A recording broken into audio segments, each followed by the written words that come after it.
Täällähän se on koko poliisiorkesteri päivällä. Vaan nimismies, joo. Ai, mutta tää onkin hieno valssi. Mähän pläjäytän nuotit tohon telineeseen. Minä annan tulla suuloo tässä kohta, mutta näytän tosta kiinni, katsokaa tosta Rito Rantosta toisen maalin jälkeen ylös lyönnillä kiinni. Humptattaa, piikalikka se tanssin hurmassa. Heitti renkin seinään, että vinko.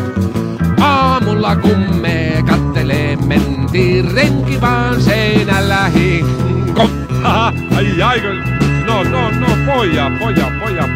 Tällä kertaa lopettako se meni aika kivasti, mutta siinä oli kyllä pieniä virheitä. Soititte hiukan väärin tuossa Ritoranton kohdalla. Meni hiukan pieleen. Älä nyt enää hakkaa siellä, kun tää meni hiukan pieleen.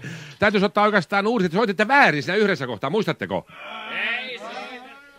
No ei, kyllä.